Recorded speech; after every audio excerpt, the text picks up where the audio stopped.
Friends, நீங்கள் ஐபேடை use பண்ணுறீங்க அப்படின்னா பல பெனிஃபிட்ஸ் இருக்குது.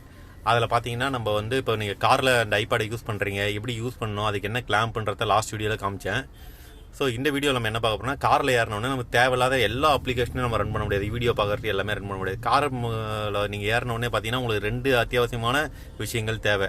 ஒன்று பார்த்தீங்கன்னா மேப்ஸு, இன்னொன்று பார்த்தீங்கன்னா மியூசிக் கேட்போம். So audio music. இப்போ நான் ஆப்பிள் மியூசிக்கும் கூகுள் மேப்ஸும் ஒரு ஷார்ட்கட்டும், கூகுள் மேப்ஸும் ஆப்பிள் மியூசிக்கும் ஒரு செட்டு நான் வச்சுருக்கேன் ஷார்ட்கட்டாக. இப்போ நான் ஜஸ்ட் ஒரு கிளிக் பண்ணுறது மூலமாக 2 அப்ளிகேஷனுமே சைட் பை சைடு ஓப்பன் ஆகிடும்.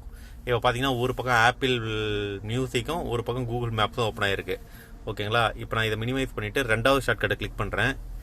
ஒரு பக்கம் பார்த்தீங்கன்னா ஆப்பிள் மியூசிக், இன்னொரு பக்கம் ஆப்பிள் மேப்ஸ் இந்த மாதிரி ஓப்பன் ஆகிடும். கார்ப்ளேலாம் நம்ம பார்த்தீங்கன்னா இந்த மாதிரி மேப்ஸும் மியூசிக்கும் தான் மெயின் ஃபோக்கஸாக இருக்கும்.